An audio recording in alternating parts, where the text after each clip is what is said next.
Bowtie Barbecue has always been a work of passion. It takes time, skill, and a blend of perfect temperature, wood, smoke, and meats. We just took it up a notch. Taste the passion. Bowtie Barbecue, 6724 Waters Avenue, Savannah. You know, Christian, after a day of the hottest sports in town, sometimes you just gotta unwind. Yeah, Kevin, and the perfect place to do it, Cool Vibes Pizza and Wings. That's because Cool Vibes offers delicious pizza, wings, sandwiches, and salads, all with a Jamaican Caribbean island twist. And the atmosphere is 100% kicked back. No worries, man. Plus, they're the home of the Oxtail Pizza. Cool Vibes Pizza, 4501 Montgomery Street, Savannah. That's coolvibespizza.com. Cool with a K. Come on and unwind at Cool Vibes. Welcome back into another edition here on WatchBCSports.com as we start to preview this 2024 season for the Benedictine Cadets, and a new addition, familiar face for the Cadet family, but a new addition to the staff this year. Assistant Coach Levi Edwards, kind enough to take some time with us here this morning. And Levi, I know it's been kind of a circular journey for you that's gone across the Atlantic Ocean here from Savannah. So just if you could, to start off with, man, just give the people a little bit of a background from you. Yeah, absolutely. I appreciate you having me, Christian. Excited to be back. This is actually going to be my second year back at BC, so really excited to get rolling, and excited to be back at the place that I love so much. And I'm excited for it. So I graduated in 2013. I'd worked as a student assistant with the football team kind of during my high school time.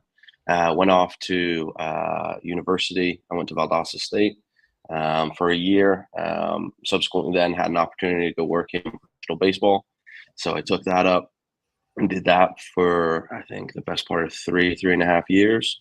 And then that kind of led me to the point where my parents were moving back to the UK and just kind of deciding what I wanted to do. So I kind of took that opportunity to step out of baseball and then went back to the UK with my family and finished up university, did my undergrad, did my master's there, and was coaching football the whole time over there, which was a very unique experience, coaching kind of full-blown tackle American football in the UK. So really enjoyed it, and it was an awesome experience. And then the opportunity at BC kind of came up, and it was always my goal and my dream to make it back to the school. It gave so much to me to kind of give back a little bit. And yeah, that opportunity came up, and I was very fortunate that I kind of made it happen and we're able to get back to BC. So teaching and coaching. So someone whose formative years were spent in South Georgia, obviously football means a ton to you. What's that experience like going back to the UK, where it's a very different kind of football that everyone's into? And I probably say that I'm trying to think of like a sport to compare it to here. It's probably like cricket or rugby in terms of just the amount of people who care about it and the familiarity with it for the populace over there. What's that like for you, for somebody who's lives and breathes it, to go over to a country where nobody even really gives it a second thought?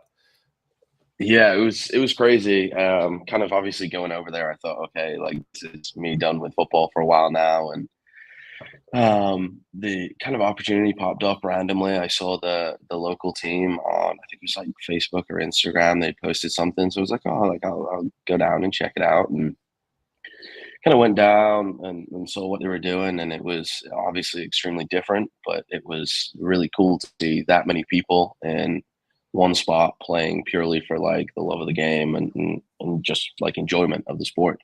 So kind of worked with them, and then kind of worked my way up to being a head coach and offensive coordinator there. And we kind of set up like a really successful program. And it was a lot of fun to be involved in the culture of that, where guys still would work their day jobs. They'd practice a couple times a week. We'd play games up and down the country at the weekend. But there wasn't any like large sums of money being exchanged at any point. So everybody still had to go to work on Monday. So everybody was doing it because they just like truly loved it. And it ignited such a passion for me. Just even more so than it already was. And yeah, it was a really, really cool experience. The NFL is doing some awesome things throughout Europe, kind of growing the game massively. And it's really cool to see how that's kind of developed and grown into so many people participating now. So it's, really cool. Very, very different, but really cool.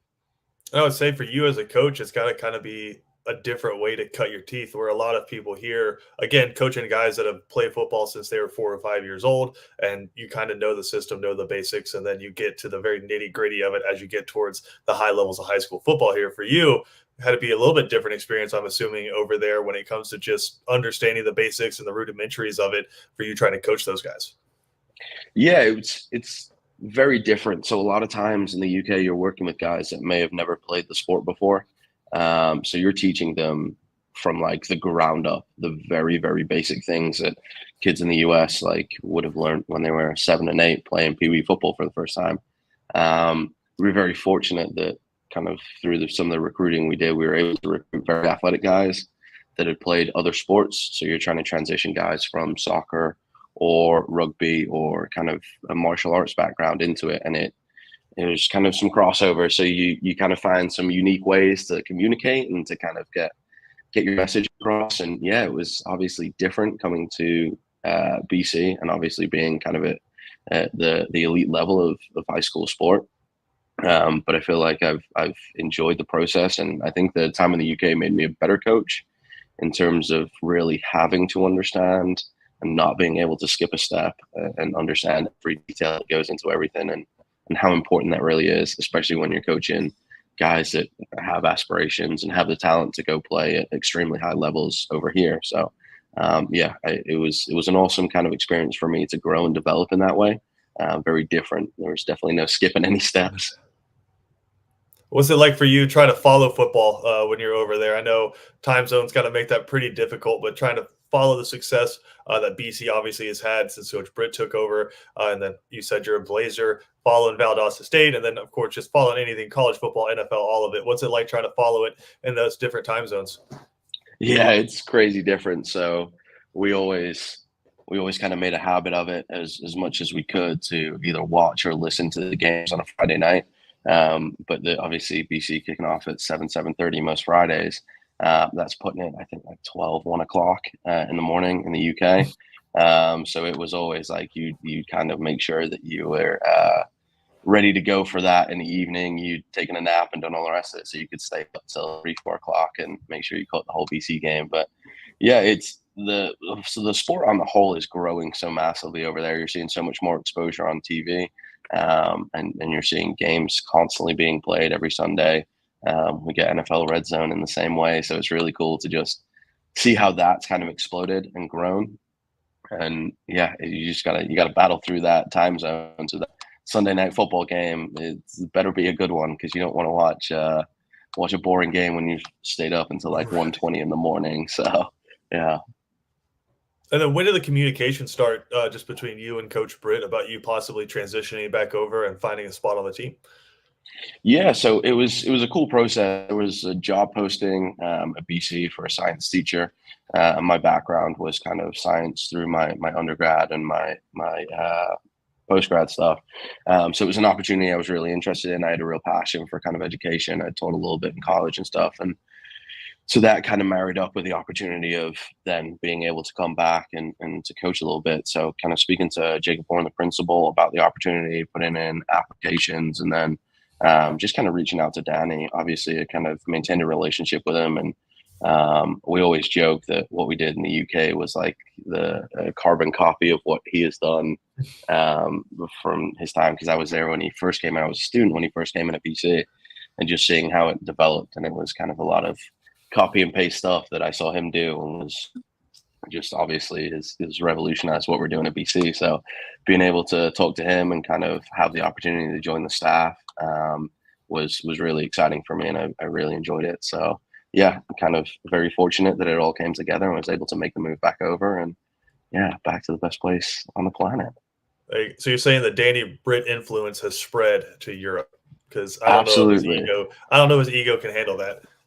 I let him know all the time. I've had a couple buddies that have come over, and it's always funny because obviously Danny being from real South Georgia, from Camilla and everything, it's funny to hear the crossing of accents between his South Georgia and my strange English twang, and then some of my buddies that coach over there coming over. And yeah, it's funny, but that Danny Britt influence has definitely spread to the UK, and yeah, that intensity is making its way around the world. So I've always heard the Southern accent is just the English accent, like really slowed down. So maybe there's a little bit more familiarity there than we thought. Yeah. Yeah, there's a little crossover. I know we laugh and joke about it because I'll send him text messages or he'll text me back, and sometimes I just get like question marks, like what did you say? Like, what did you mean by that? So yeah, it's funny. It's a little bit of lost in translation at certain times, but no, it's cool. So yeah, it's awesome. That's very good. And so we're going to talk a little bit about when we come back about what you're going to be handling this year on the team. I know you got to be excited just getting back in to what is going to be an unbelievable schedule for the Cadets coming up in 2024. So we'll take a quick break. We'll come back and dive in to the 2024 season.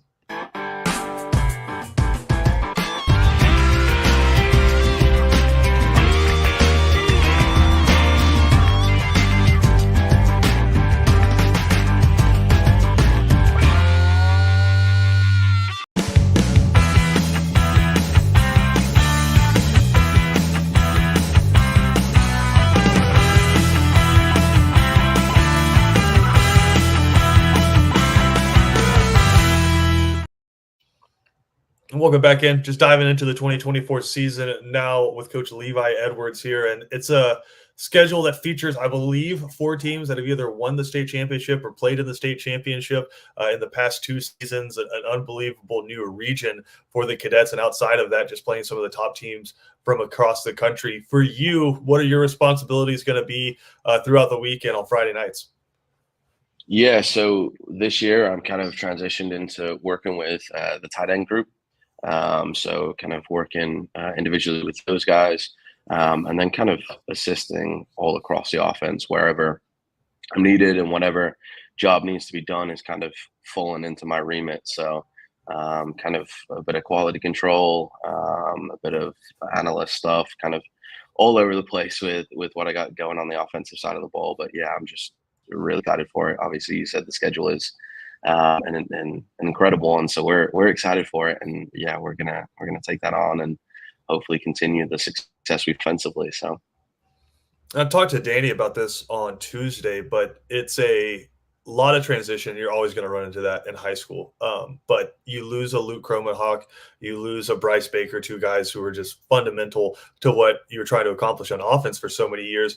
But at the same time, you still have an AJ DePhillips calling plays, a guy who's been here for a long time now, another BC alum there. So there's a system in place, obviously a lot of talent there on offense, but just coming in and during that moment of transition, what's it been like during this offseason?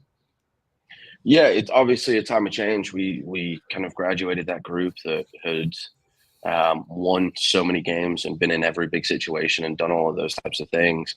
And you kind of had the rhythm for how they operated, what they liked, what they were kind of their major strengths. So obviously it's a transition, but we're excited about the young talent we have coming up. And obviously it's just a testament to what AJ, Trevor, Caleb do with those guys from the time they step foot on campus as freshmen. Every detail matters. Everything is done a very particular way that is going to just build success. And you see it now with guys like Stephen Cannon and Stanley Smart, primed to just have massive years. You see the development. Obviously, Coach DePhillips is kind of, I don't think he gets enough credit for how kind of fantastic the offense has been over the last kind of 8 years that he's been here, averaging 40 or more points every year, and just year on year, regardless of who's there, he's putting them in a position to win. So I think we're in a really positive spot. We have guys that are young and really, really hungry, and yeah, we're just excited for it. So obviously there's going to be a lot of new faces. We return pretty much the whole offensive line, which we're excited about. I know Trevor's got those guys rolling. So yeah, it's going to be good. We're excited to see these young guys kind of step up and kind of take their opportunity now to kind of go and push us to new heights.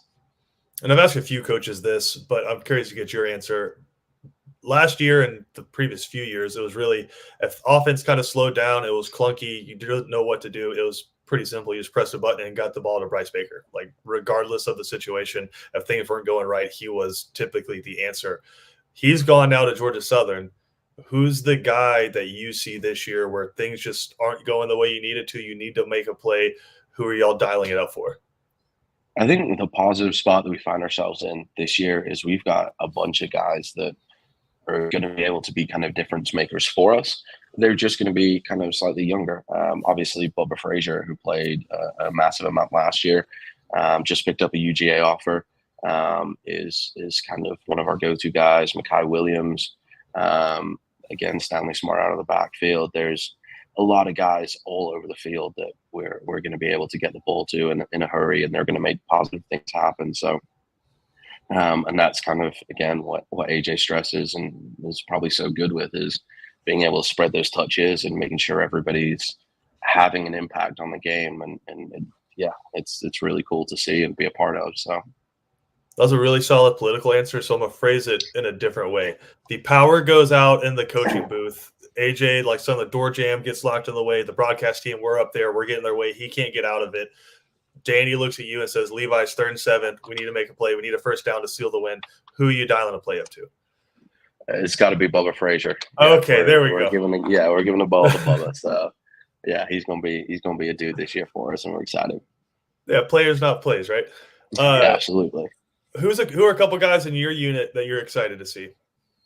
Yeah, so this is kind of we kind of are off again, on again with tight ends and how we use them in the offense. And this year we've got a guy in John Lilly who's going to be a real big player for us. We're excited about what he can do. Real big frame, very athletic, has worked hard on kind of honing the craft of being a tight end, because it is an extremely tough job to be able to block like those offensive linemen, but then still get out into space and occupy a lot of different kind of areas. So yeah, John Lilly's going to be a big one for us. We're really excited to see what he can do, both in the run and pass games. So I know we're looking forward to that. Younger guys, there's kind of a host of guys that are stepping into kind of a new position this year.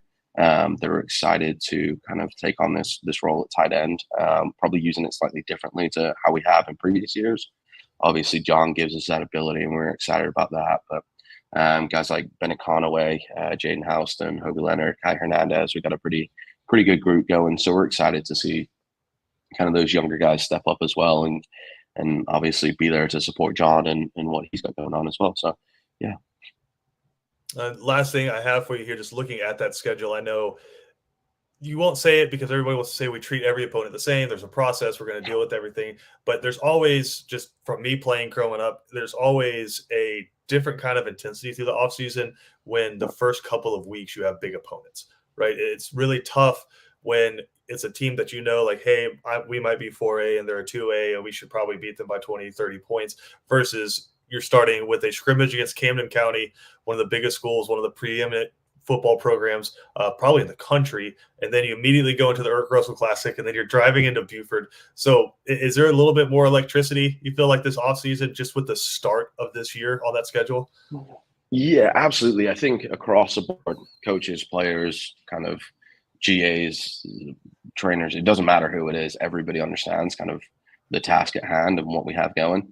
I think the new group is kind of benefiting from that and understanding that, hey, like we're going to run the gauntlet with some of these blue blood programs, and we're excited. We wouldn't want it any other way. That's exactly the level that BC needs to be playing at, and that's what we're going to do. We're going to prove that we are kind of the premier program around here, and we're excited for that. So there's definitely an added intensity. Workouts have looked a little different. The on-field stuff has worked kind of a little different as well. Coach Reich and his strength and conditioning staff have been on point with everything. So yeah, we're excited for it, and the guys kind of most of all know kind of where we're at and what we're looking at, especially in those first couple of weeks. But it's coming from a place of excitement. The intensity is kind of building. You got some great leadership on the team, and yeah, we're excited for that challenge, and we're gonna get after it as best we can. So yeah, it's gonna be good. Yeah, just about 3 weeks away from kicking it off with a scrimmage there against Camden at Memorial Stadium. Levi Edwards, kind enough to take some time with us today. Coach, we really appreciate the time, man. Look forward to catching up with you as the season gets rolling. Yeah, cheers, Christian. Thank you very much. Appreciate it. Again, Levi Edwards going to be handling tight ends, some on-field stuff as an analyst, and then behind the scenes going to be handling a lot for the cadets as well. Just want to say thank you to a few sponsors before we get out of here. Island's Ace Hardware, the helpful place big supporters of BC football. Bernard Williams, from day one, Insurance and Financial Services has been on board with Watch BC Sports and what we've been doing. So I wanted to say a big thank you to them. Our good friends over at Cash and Carry there off Staley Avenue. You can go in, pick out a part for your car. If you can carry it, pull it out. You can get it inside of your car. And our friends over at the Arrowhead Clinic, Harry Brown, any of your legal troubles, just give him a call, or maybe positive stuff. Just give Harry Brown a call for any of your legal advice. And of course, our good friends over at Integrated Tax and Accounting Services. Want to say a big thank you to them as well. Appreciate everyone taking the time with us today. We're just a few weeks away from some live action with BC football.